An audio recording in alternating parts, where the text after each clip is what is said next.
몇 주 전부터 여러분들과 함께 Radical Gospel이라고 하는 시리즈로 말씀을 나누고 있습니다. 지난번 말씀은 호기심에서 시작하는 복음, 오늘은 두려움으로 시작하는 복음이라는 제목으로 말씀을 나누려고 합니다. 오늘 말씀의 주인공은 다윗입니다. 그가 하나님 앞에 범죄하였으나 범죄의 두려움 가운데서 하나님을 만남으로 그가 회개하고 용서받는 그런 내용입니다.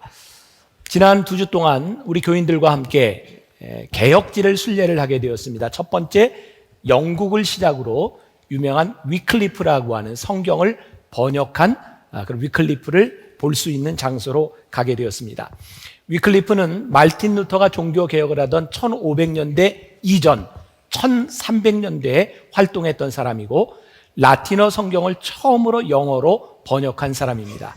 성경을 번역했다고 하는 것은 중요한 의미를 가지고 있는데 당시 교회에는 말씀보다 교황의 권위가 더 우선하고 있었습니다. 위클리프는 말씀으로 돌아가야 된다고 개혁을 하면서 교황권, 권력이 무엇을 잘못했는지를 지적합니다. 사람들은 자기가 지적을 받을 때 참 견디기 힘들어합니다. 잘못인 걸 알매도 무척 힘들어합니다. 위클리프가 그렇게 싸우다가 죽습니다. 근데 그가 죽고 난 후 44년이 지난 후에 그 교황권 당시 중세 교회는 위클리프의 무덤을 파헤치고 그의 시신을 가져다 불태웁니다. 무서운 역사입니다. 왜 교황권이 그 위클리프의 이야기에 대해서 그렇게 반응했을까? 그것은 두려움이었을 겁니다. 자기의 치부가 드러난다고 하는 것, 그것은 두려움입니다. 자기 치부가 드러나는 두려움에 대한 두 가지 반응이 있는 것 같아요. 하나는 그것을 덮으려고 하는 일입니다. 그러나 덮어지지 않습니다. 또 다른 어두움 가운데 들어갑니다. 그러나 자기 치부가 드러나는 두려움 가운데서 복음이 우리들 속에 일어나기 시작하면 두려움이 빛으로 변하기 시작합니다.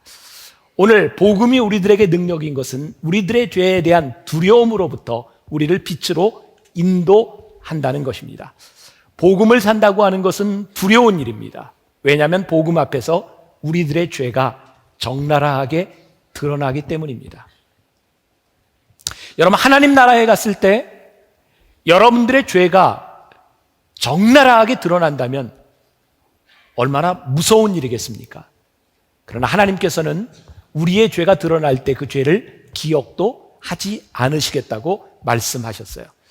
우리가 살고 있는 이 시대는 여러 가지 방법으로 돈을 법니다. 그 중에 하나가 이전에는 생각할 수 없었던 새로운 직업이 있는데요. 그것이 도메인 사냥꾼이라는 직업입니다. 우리들이 인터넷상에서 살아가면서 인터넷 주소들이 있습니다. 근데 꼭 필요한, 예를 들어서 우리 만나교회는 manna.or.kr이라고 하는 주소를 가지고 있는데 어떤 사람들이 그 주소를 미리 선점합니다. 똑같은 주소를 가질 수가 없어요. 그래서 그 주소를 원하는 사람은 돈을 주고 사야 합니다. 바로 지난번 교황이었던 베네딕트 16세가 교황이 되기 바로 전에 로저스 K 헤든이라고 하는 사람이 그 교황의 도메인 주소를 만들어서 삽니다. 베네딕트 16세 .com이라고 하는 주소를 먼저 삽니다. 근데 그 당시에 그보다 먼저 포프 베네딕트 16세 .com이라고 하는 주소를 산 사람이 그 교황청에 16,000불을 받고 팝니다. 이 사람도 돈을 꽤 많이 받을 수 있을 겁니다. 그런데 이 사람은 캐톨릭 신자였기 때문에 돈 받고 팔 의향이 없었습니다. 교황청에 3가지를 요청했습니다. 첫 번째, 교황이 쓰던 모자 하나를 주시오. 두 번째, 바티칸 호텔에서의 자유 투숙권을 하나 주시오. 세 번째, 1987년 3월 셋째 주의 일에 대해서 이유 불문하고 완전 사면해 주시오. 중요한 것은 바로 1987년 3월 셋째 주에 일어났던 일이었습니다. 그 일이 무엇이었는지 아무도 알지 못합니다. 그러나 그 사람에게 그 일은 떠올리기 싫은 일이었고 그는 그 일에 대해서 용서받기를 원했습니다. 그 사람뿐만 아니라 우리 모두는 그런 우리 인생의 문제를 가지고 있습니다. 1987년 3월 셋째 주, 아무도 알지 못하지만 우리의 발목을 끈질기게 잡고 놓지 않는, 우리로 하여금 도망갈 수 없는 그 두려움이 우리들 가운데 있습니다. 두려움.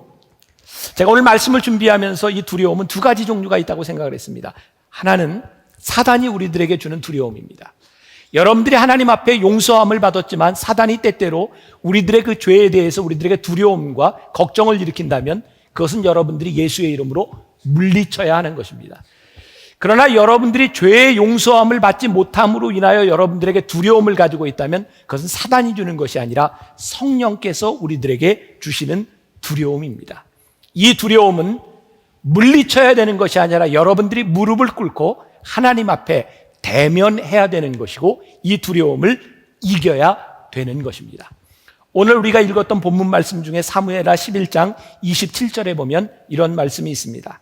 다윗이 행한 그 일이 여호와 보시기에 악하였더라. 다윗에게도 1987년 3월 셋째 주에 그 일이 있었습니다. 다윗이 밧세바를 범하던 그날 아마 그가 하나님을 몰랐더라면 그것이 아무 문제가 안 됐을 수도 있었을 텐데 그는 하나님을 알고 있는 사람이었기 때문에 그가 지었던 그 일이 그에게 두려움으로 다가오기 시작하고 그를 괴롭히기 시작합니다. 하나님의 사람에게는 하나님이 죄를 그냥 두시지 않습니다. 하나님은 찾아오시고 하나님이 찾아오실 때 그 죄는 우리들에게 두려움을 일으킵니다. 다윗이 밧세바에게 음욕을 품었을 때 그 유부녀를 유혹했을 때 그에게 하나님이 계시지 않았습니다. 다윗이 하나님 없이 음모를 꾸미고 밧세바의 남편이었던 우리아를 죽게 만들었을 때 그에게 하나님은 없었습니다. 다윗은 하나님 없이 우리아가 없는 곳에서 밧세바와 결혼했고 아이를 낳았습니다. 다윗의 계획에 의하면 이 일이 철저하게 비밀에 붙여질 줄 알았습니다. 그렇게 끝날 줄 알았습니다. 그런데 그의 인생에 하나님께서 개입하신 겁니다. 하나님께서 우리 인생에 개입하기 시작할 때 우리들의 죄가 드러납니다. 두려운 일입니다. 오늘 저는 이 말씀을 전하면서 다윗에게 찾아오셨던 하나님으로 인하여 그에게 덮을 줄 알았던 죄가 드러남으로 인해 그가 두려워 떨었던 것처럼 오늘 하나님의 말씀 앞에서 여러분들의 감추어졌던 죄, 아무도 모른다고 생각했던 그 죄가 하나님의 말씀 앞에서 두려움으로 여러분들에게 다가와야 합니다. 그것이 복음입니다. 복음은 두려움으로 끝나지 않습니다. 두려움을 해결하는 능력이 있기 때문에 그것이 복음인 것입니다. 하나님께서 다윗에게 나단 선지자를 보내셔서 무섭게 그의 죄를 추궁하십니다. 근데 저는 이 말씀을 묵상하면서 제가 느꼈던 것은 다윗을 미워하시는 하나님의 마음이 아니라 하나님 마음의 아픔이었습니다. 사무엘하 12장 7절부터 9절까지에 보면 내가 너를 이스라엘 왕으로 기름 붓기 위하여 너를 사울의 손에서 구원하고 내 주인의 집을 내게 주고 내 주인의 아내들을 내 품에 두고 이스라엘과 유다 족속을 내게 맡겼느니라. 만일 그것이 부족하였을 것 같으면 내가 내게 이것저것을 더 주었으리라.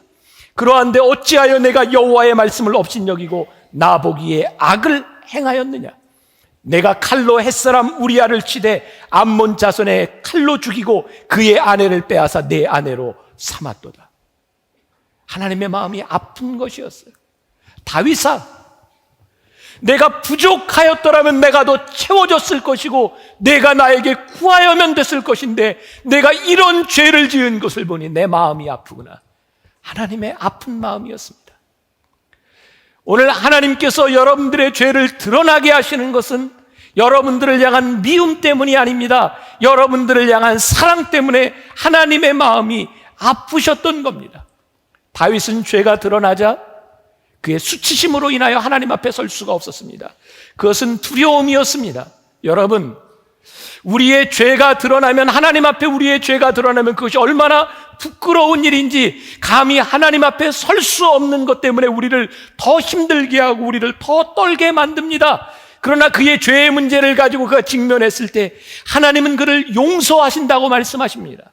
사무엘하 12장 13절에 다윗이 나단에게 이르되 내가 여호와께 범죄하였노라 하매 나단이 다윗에게 말하되 여호와께서도 당신의 죄를 사하셨나니 당신이 죽지 아니하려니와. 우리가 이 말씀을 이해하기 위해서 조금 더 보아야 하는 것이 있습니다. 나단이 다윗의 죄를 지적하기 전에 다윗에게 와서 이런 이야기를 합니다. 어느 날 한 나그네가 한 부자의 저택에 들르게 되었는데, 그 부자가 나그네를 대접하기 위해서 양을 잡는데 가난한 사람의 집에 있는 양을 잡아다가 나그네를 대접했습니다. 다윗이 이 이야기를 듣고 화가 납니다.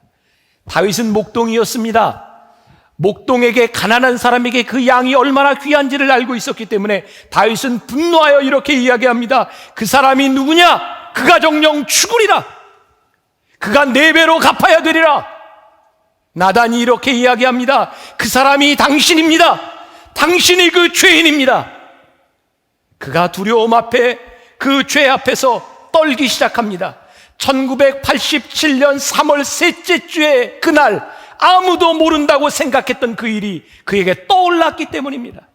저는 오늘 이 말씀을 준비하며 그런 기도를 합니다. 하나님, 나단을 통하여 다윗에게 죄가 드러나게 하셨다면 오늘 이 제단을 통하여, 이 강단을 통하여, 하나님이 말씀을 통하여 우리 성도들에게 감추어졌던 죄들이 드러나게 하여 주옵소서. 그것이 두려울지라도 하나님 앞에 직면하게 하여 주옵소서. 다윗이 하나님 앞에 용서함을 받았던 것처럼 우리가 이 죄와 두려움으로부터 용서함을 받게 하여 주옵소서. 죄에 대한 두려움, 그것은 두려움으로 끝나지 않고 우리로 하여금 의의 길로 들어서게 하는 것. 그래서 복음은 두려움에서부터 시작하는 것입니다. 하나님을 접하기 전, 하나님을 알기 전 우리들은 많은 두려움, 우리들이 깨닫지 못했던 두려움들을 가지고 삽니다. 사무엘하 9장에 보면 두려움으로 떨고 있었던 한 비참한 인간의 이야기가 나옵니다. 무비보셋입니다. 그의 할아버지는 사울 왕이었고 그의 아버지는 요나단입니다. 어느 날 전쟁에서 그의 할아버지와 그의 아버지 사울 왕과 요나단이 죽었다는 이야기를 듣고 언제 죽을지 모르는 죽음의 위협 가운데 갓난아이였던 무비보셋을 데리고 도망가려고 하던 유모가 떨어뜨립니다. 발이 부러집니다.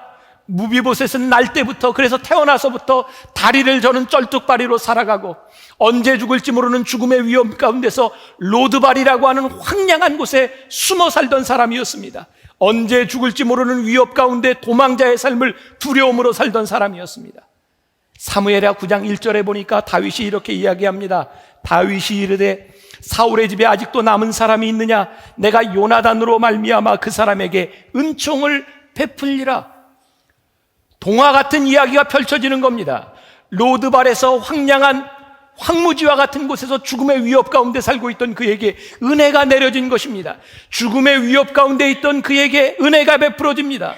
다윗이 이야기합니다. 내가 하나님께 받았던 은혜, 요나단에게 받았던 그 은혜를 생각하여 내가 그에게 은혜를 베풀리라. 사무엘하 9장 11절에 보니까 무비보셋은 왕자 중 하나처럼 왕의 상에서 먹으니라. 두려움 가운데 살고 있던 그를 다윗이 그의 식탁으로 초대합니다.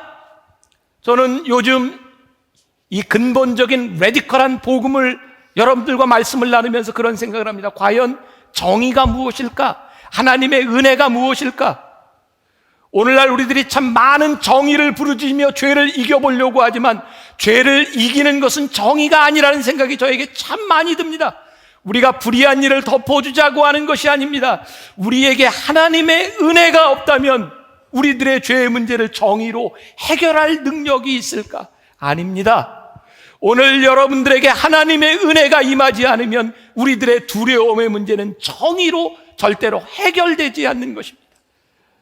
무비보셋에게 다윗이 은혜를 베풀었던 것, 그가 하나님께 은혜를 받은 사람이었기 때문에 그는 은혜를 베푸는 사람이 되었습니다. 제가 말씀을 준비하면서 저에게 떠올랐던 찬양이 있습니다. 십자가에서 그는 내 이름 바꾸셨네. 고아에서 아들로, 거절에서 용납으로, 죄인에서 의인으로 바꾸어 주셨네. 십자가에서 그는 내 이름 바꾸셨네. 저주에서 축복으로, 원수에서 연인으로, 창기에서 신부로 바꾸어 주셨네. 십자가에서 그는 내 이름 바꾸셨네. 오늘 두려움이 우리들에게 찬양이 되고 두려움으로 시작한 우리들의 삶이 복음으로 십자가에서 바꾸어 주시는 은혜, 그것이 오늘 우리들에게 임하기를 간절히 소원합니다. 우리의 이름을 바꿔주셨어요. 우리의 신분을 바꿔주셨어요. 죄로 인해 두려움으로 떨 수밖에 없는 우리들을 빛으로 인도하여 주셨어요. 제가 복음에 대한 말씀을 전하면서 저에게 계속 떠오르는 말입니다. 우리는 이겨놓고 싸우는 사람들이구나. 우리들이 지금은 두려울지 모르지만 두려움으로 끝나는 사람이 아니라 우리를 이기게 하신 하나님의 능력을 바라보는 사람이기 때문에 두려움으로 결코 끝나는 것이 아니구나. 우리는 이겨놓고 싸우는 사람이구나. 하나님의 은혜는 두려움을 피하는 자에게 오는 것이 아닙니다. 두려움과 맞서 싸워야 하는 것입니다. 성경의 인물 가운데 우리가 참 이해할 수 없는 인물 야곱이 있습니다. 그는 아버지를 속였던 사람이고 그의 형을 속였던 사람, 그래서 피해 도망했던 사람이고 도망간 그곳에서도 그의 삼촌을 속이고 재산을 모았던 사람. 그런데 그의 삶의 문제가 해결되지 않았어요. 아내를 얻고 가정을 가졌지만, 재산을 가졌지만 그는 고향으로 돌아갈 수 없는 사람이었어요. 두려웠습니다. 형을 만날 수 없었습니다. 그는 두려움 가운데 야복강가에서 하나님과 씨름하기 시작합니다. 하나님, 저를 도와주세요. 하나님, 저를 도와주세요. 하나님, 저를 도와주시지 않으면 제가 어찌할 수 없습니다. 하나님께서 야곱에게 말씀하셨습니다. 야곱아, 더 이상 너의 이름은 야곱이 아니니라. 너는 이스라엘이니라. 내가 겨루어 이겼느니라. 내가 이겼느니라. 그가 동쪽을 바라보았을 때 동쪽에 해가 떠오르기 시작했어요. 야곱은 하나님과 싸우며 환도뼈가 부러집니다. 그는 쩔뚝이며 그 길을 갑니다. 제 마음속에 떠오른 것은 야곱의 아픔이 아니었습니다. 야곱의 기쁨이었습니다. 그가 쩔뚝거리며 고통 가운데 그 길을 갈 때 그가 얼마나 기뻤을까. 그는 두려움을 이긴 사람이었고 죄의 문제를 해결한 사람이었고 하나님 앞에 담대하게 섰던 사람이었기 때문에 그는 다리를 절고 있으나 그가 가는 길은 승리의 길이었기 때문입니다. 사랑하는 여러분, 여러분들이 죄를 직면하고 하나님 앞에 무릎을 꿇는다고 하는 것 두려운 일입니다. 그러나 두려움으로 끝나지 않습니다. 하나님이 두려움을 이기게 하실 것이기 때문입니다. 여러분들의 삶의 동쪽의 해가 떠오르게 하실 분이기 때문입니다. 오늘 여러분들이 하나님 앞에 그런 기도를 할 수 있으면 좋겠어요. 하나님, 도와주세요. 하나님, 저의 두려움을 이기게 해주세요. 다윗이 밧세바의 관계에서 죄를 짓고 괴로워할 때 그는 침상에서 눈물을 흘리기 시작합니다. 침상이 젖도록 눈물을 흘립니다. 하나님은 다윗을 버리지 아니하셨습니다. 우리가 잘 알고 있는 삼손, 그는 하나님 앞에 능력을 받은 사람이었지만 그는 여인에게 술에 탐닉하며 그는 모든 것을 잃었던 사람입니다. 마지막 그의 인생의 수치 가운데서 삼손이 하나님께 기도합니다. 하나님, 도와주세요. 하나님께서 삼손을 도와주셨습니다. 예수님이 십자가에 달리시기 전, 닭이 3번 울기 전 예수님을 모른다 부인했던 베드로가 닭의 울음소리를 들고 나가 통곡합니다. 하나님, 저를 도와주세요. 하나님이 베드로를 버리지 않으셨습니다. 하나님이 베드로를 쓰셨습니다. 오늘 우리들에게 필요한 것, 과거의 기억, 두려움으로 떠는 것이 아니라 두려움을 가지고 하나님 앞에 용기 있게 서십시오. 하나님, 저를 도와주십시오. 눈물을 흘리십시오. 하나님께서 여러분들을 도와주실 것이기 때문입니다. 해결되지 않는 문제는 여러분들의 발목을 잡습니다. 여러분들을 괴롭게 할 것입니다. 그러나 하나님 앞에 여러분들이 용기 있게 맞서면 하나님이 여러분들을 축복하실 것입니다. 은혜는 때때로 우리들을 고통스럽게 합니다. 어쩌면 우리는 고통을 느끼면서 하나님의 은혜를 가장 뼈저리게 느낄지 몰라요. 여러분들이 하나님 앞에 잘못했던 것, 그것 내어놓고 그것 때문에 여러분들이 고통스러워하는 그 순간은 패배가 아닙니다. 여러분들은 승리한 사람입니다. 여러분들이 하나님 앞에 죄를 내어놓고 하나님 앞에 진실하게 살아가며 여러분들이 물질의 손해를 볼 때 그것은 손해가 아닙니다. 여러분들은 하나님 앞에 이긴 자의 삶을 살아가는 것입니다. 그래서 우리들의 아픔과 우리들의 상처가 하나님 앞에 은혜의 훈장으로 바뀌어지는 것, 그것이 복음으로 살아가는 사람의 모습이 아니겠습니까? 제가 대학원을 다니던 시절, 제가 조교로 학생들이 시험을 보면 이렇게 채점을 하던 때가 있었습니다. 졸업시험을 보고 제가 교회사를 전공했기 때문에 역사 시험을 채점을 했는데 많은 사람들이 탈락을 했어요. 어쩌면 그렇게 남의 것을 틀리는 걸 베꼈었는지 틀린 연대가 다 똑같아요. 뭐 페이퍼가 도는 것 같아요. 다 틀리다고 했어요. 저희 선배 중에 몇 사람이 군대를 갔다 와서 저도 다 선배였는데 졸업시험을 보는 사람이었어요. 제가 채점했다는 걸 알고 저를 불러내더라고요. 저를 협박했습니다. 우리가 누군지 알아? 우리는 민주화 운동을 하던 민주투사야. 그런데 어떻게 이렇게 채점을 할 수 있는 거야? 제가 그때 맞을까봐 대놓고는 얘기 못했습니다. 속으로 그랬습니다. 민주화 운동을 했으면 그걸로 만족할 수 없습니까? 내가 나라와 민족을 위해 내가 애쓴 그 흔적만으로 내가 성적을, 내가 점수를 못 받아도 되는 것 아닙니까? 저는 지금도 그 생각엔 변함이 없습니다. 우리의 은혜가 무엇입니까? 우리들이 은혜 가운데 살아간다고 하는 것은 그렇지 못한 것을 희생할 수 있는 아픔을 감수하는 것이 은혜가 아니겠습니까? 제가 신학교에서 강의를 할 때 학생들에게 이런 이야기를 했습니다. 나는 여러분들과 점수로 만나고 싶은 사람이 아닙니다. 여러분들과 언젠가 동역자로, 목회자로 만나고 싶은 사람입니다. 여러분들이 공부를 하며 교회 문제가 너무 시급해서 수업을 빼먹고 시험 공부를 열심히 할 수 없었다면 그것으로 만족하십시오. 내 인생의 시험보다 더 중요한 사역을 위해 내가 헌신했다는 것, 그것이 귀중한 것이 아니겠습니까? 우리가 왜 은혜 가운데 살지 못합니까? 하나님의 은혜가 귀하다는 걸 알면서도 세상의 것을 포기하지 못합니다. 그래서 우리는 늘 두렵습니다. 우리는 늘 떨고 살아갑니다. 하나님께서 이 말씀을 준비하며 저에게 주셨던 마음입니다. 하나님의 은혜를 아는 사람들에게 멋진 상처를 안고 살아가게 하여 주옵소서. 야곱이 쩔뚝거리며 야복나루를 걸어갈 때 그는 다리를 저었지만 하나님, 그가 실패자가 아니었던 것은 저 동쪽에서 떠오르는 은혜의 해를 만났기 때문에 그는 결코 실패자가 아니었습니다.